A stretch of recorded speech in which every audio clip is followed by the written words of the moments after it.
Hey guys and girls, I hope everyone has had a great Monday, a fantastic Monumental Monday. You know, Mondays are a bad day because it's the start of the work week, the weekend's over, we got a lot more days to go by before we come to another weekend, and even if sometimes some of you get a 3-day weekend, that's a long way till Friday, it seems like, when you start out on a Monday. But I'm going to tell you, I think that Mondays are not miserable Mondays like a lot of people call them. They can be monumental.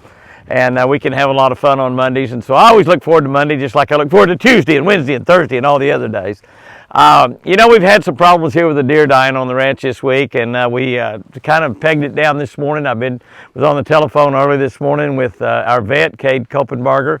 Cade is a good friend, attends our church, as well as a tremendously, fantastically successful vet here in our area. He's just so in demand and does so well, and he's really, really good. And he's been helping me with my deer herd. He's not a deer expert. He's an animal expert, but he's been trying to help me, and he answers questions. I ask him questions all the time, which I know if I was a doctor, I probably wouldn't like people to coming up and ask me medical questions all the time. They make an appointment, come see me like you're supposed to. And of course, we do use him and we do pay him. We buy medicine from him. But so many times I'm just asking him something that I want to know because I'm trying to learn. And we've been having a lot of deer die here lately. We've lost 8 or 10 deer, and we've lost some really, really precious prize deer that we really hate to lose. Not that they're not all precious, because they are, but it seems like some of them are a little bit more difficult to replace than others, both in our heart and just period, because of the rarity of the animals. And so Snoopy, of course, was a deer that went from little bitty tiny horns to great big giant horns in just 1 year, and just really impressive deer. And he probably was the only one that did not die from the same cause. I've had several of y'all that were right. Several of y'all, not a whole lot, but maybe 3 or 4 of you suggested that it was blue tongue. And many of you had seen blue tongue, as we've seen happen here. Blue tongue hit 2 or 3 years ago, and was really, really bad in Oklahoma. Probably killed 60 to 80% of all the deer in the entire state, whether they were in enclosures or not. Blue tongue doesn't care whether a deer's in a pen or not. It operates just exactly the same on wild deer. The really terrible bad thing about blue tongue is there's no cure. I mean, if we could give them a shot or find out that if they had a vaccine that you could give a deer a shot and cure the blue tongue, it'd be great, but there's no cure. And it's pretty much fatal in every situation. The only thing is, after a while, your herd can build up an immunity to deer tongue, and that's why we probably had not much problem the last couple 2 or 3 years after that one really bad year. There was some deer farmers here in Oklahoma that had 200 or 300 head of deer and lost practically all of them. It got so bad. It's a phenomenon that happens really in the South, and for those of you that are not familiar with blue tongue, and I thought about this being blue tongue from the inception. So did Apache. We both talked about it. But there was just some differences, and I thought those differences, I just didn't want to believe it was deer tongue, because there's no hope. There's no hope when a deer gets blue tongue. You just as well shoot the deer and get it out of its misery, but we don't do that. But we just keep thinking and believing that we're going to be able to save them, and we don't. And so that's one reason I didn't believe it was blue tongue. And there was a couple other things that wasn't. But you know, as we study up on it more, and Cade Kopenbarger got studied early this morning. I talked to him early this morning, and he told me he had been studying for the last couple hours. We've sent pictures to the man at the University of at Oklahoma State University that is the deer expert, and he's been out of the country and supposed to be back next week, so we haven't got an answer from Oklahoma State about it, but they're probably going to tell us the exact same thing from the picture we sent them. But Cade did get some of his medical books out and looked at them, and the pictures that he looked at were pretty much close to the picture that we sent him of one of our deer. And we had one of our little girl fawns die a couple of days ago, and Patsy said that her tongue was pretty much just gone, absolutely gone. And they will start chomping on their tongue and biting on their tongue. They start dripping water. Their eyes get real red looking, and they spend a lot of time at the water trough. They drink a lot. And they're just unsavable for blue tongue. Blue tongue is caused by little midgeons or gnats or no-see-ums. People are familiar with no-see-ums that bite you up in the north. And these are not exactly the same thing, but they're like that. They're not something you see. They're tiny little insects, and they're called midgeons, and they call no-see-ums by some people. And gnats. You can just call them gnats, but they are, and what happens, they tell me, is that they lay eggs in the deer's nose. They'll fly up in the deer's nose and lay eggs in there, and when those eggs begin to grow and hatch out, it suffocates the deer, and it causes a lot of internal bleeding. And just about every deer, when they die, we find a lot of blood coming out of their nose and mouth, and that's blood's coming from internally inside of them. It's a terrible deal. I mean, it's a terrible. We've actually witnessed deer and dying from blue tongue, and they just suffocate to death, and it just breaks your heart. Sherry and my daughter Sherry and my granddaughter Jordyn were in the pen one time when one of our does died from blue tongue, and Sherry went over there and grabbed the deer and held it in her lap and caressed it and poured water down its throat and trying to get it something going, but it died in her arms. And so it's a traumatic when something like that happens, because we love these deer so very much. But it is blue tongue that's caused the deaths. The good part of the thing about blue tongue is that it's not contagious. I know some of you suggested that we simply turn all the deer loose, and we definitely thought about that. That crossed our mind big time. And but we I can't come real close to it, but I decided not. I just wanted to try to figure out what the deal was, because I kept thinking maybe it's something I can just buy a bunch of darts and a bunch of medicine and dart every single deer in there, and which is hard for us to do, because as they move around, it's hard to tell which one we darted, which one we haven't. It's not like running them in the chutes like the big deer farmers do. But for those of you that know or don't know, we don't sell any hunts. We don't sell any deer. We're not doing this commercially. This is just a love of the animals, and we are improving the genetics of our deer here on Twin Eagle Ranch. We've got a lot of really big bucks running around, and with the white deer, we didn't really intend on doing this way. I just bought the white deer mainly as a gift for Chris because they were beautiful, but we thought that Snow White was bred with another deer, and so she would have babies, and she had two beautiful little bucks, Casper and what do I call the other one? Ice and Casper. And I keep forgetting the names of all these deer. It's like remembering 30 grandkids. I don't have 30 grandkids. I wish I did. I'm getting on up there, though. I'm gated on it. But anyway, those were mainly gifts for Chris, just to try to keep, help her spirits and make her smile a little bit. And they certainly have done that.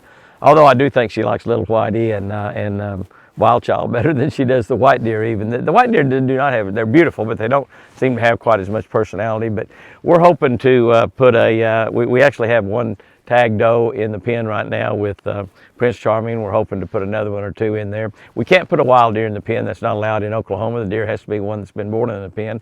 We can get some of those back in a pen. That's got, as long as they got tags in them, that means they've been born in the pen. We hope to maybe put 2 or 3 in there with them. So maybe some of those babies will be piebalds, and I think that'll just be special. They'll have a lot of better instincts, a lot better immunity systems and everything than a pure albino deer will. And plus they won't be quite as conspicuous in the woods. If there's not snow on the ground, it's really hard for a albino, a solid white deer, to not be seen by everything in the world. They're very visible. It's just like a big old white sheet moving through the woods out there. But anyway, the good thing is that blue tongue is not contagious. They cannot pass it from one deer to another. It's not something like pneumonia or cold or something that can happen that can pass it in the herds. One of the problems when you get diseases in deer herds, whether it be in the wild or in pens, either one. And in pens, it's usually you're usually able to doctor it and stop the infection from deer to deer, like a cold or pneumonia or something like that. But in the wild, once you get a disease going, it just goes from deer to deer to deer, because they are family animals. They are very definitely group animals. They've got to be around other deer. You put one deer in a pen by itself and it usually dies. It just can't exist without other deer around. Kind of like we are. We like other folks around us, and we get pretty cranky and pretty ugly and pretty hard to be around if we're not around somebody. And we want to get around somebody that's smiling a lot, somebody that's happy, and somebody that's got a good positive attitude, and that makes us feel a lot better. It helps us health-wise, as well as, they say laughter is good medicine. It is. The more we laugh, the more we have fun, the more we smile, the healthier we'll be. And so, and the deer are sort of the same way. They got to be around other deer and enjoying other deer and romping and jumping around and bucking and playing and having a good time. Even the old bucks will play with the young deer around when they do that, so that's good. But I just wanted to let you know we've got several videos that'll be in for the rest of this week, and some already done for next week. And so I shoot some videos, a little bit every day. If I'm here at the ranch, I'll see something and I'll just shoot videos of it, and then we work it into the videos for the Wednesday, Thursday, Friday, Saturday deer videos. And some of them you know, may or may not be before we figured this out. We just figured this out this morning. I suspected blue tongue all along, but I guess I'm such a positive individual, I just wanted to think it wasn't blue tongue, because blue tongue would take all the hope away. The good part is it's not communicable. They can't give it to any other animals. And the other good part is that those little gnats are going to die when it freezes. And we do have a freeze, our first freeze of the year, forecast for tomorrow night. So if it freezes, that should take care of that problem. And that's about the only thing you can do, is just ride it out. And just hope that it doesn't kill some of your very, very most special deer. And of course it did this time. But you know, Whitey's doing good. Forrest seems to be getting better. Forrest, I've got a lot of video of Forrest. He was injured unbelievably. I mean, it's unbelievable that boy made it through that. He's just a strong and a strong-hearted deer. And it looks like he's going to be fine. He's coming around every day. I shot some video of him about 1:30 at night, which will be on a video you'll see in the next day or so here. I think maybe Wednesday or Thursday. And some of that video is pitch black because I had to lay my phone down and trying to operate with carrots and apples and a spotlight in my phone. I couldn't do all three at once. Chris, my beautiful wife, has only got one hand available to her. Her left hand's the only one. Left hand is the only one that really works good. Right hand does not work at all.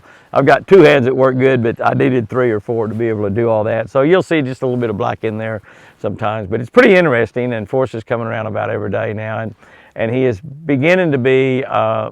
Old Forrest is coming back a little bit. He's still pretty traumatized. He was trapped and caught in that, whatever he was caught in, probably some sort of wire or something, for probably 4 or 5 days. And he was very, very fortunate that a mountain lion or bobcat or coyotes didn't find him and eat him alive and kill him like that. But he didn't. He got away. And he appears like he's going to be good. We'll see how that wound heals and see how it goes on that. But it looks like Forrest might be okay.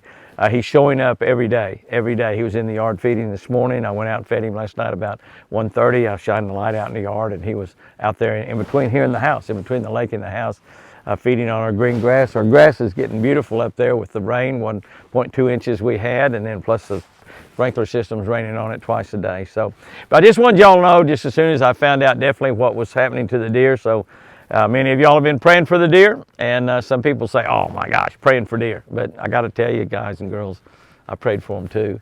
And I've prayed for my dogs over the years, and I've prayed for animals. And, you know, hey, I think God's listening to my prayers. And sometimes he might say, Jimmy, are you kidding me? You're praying for that.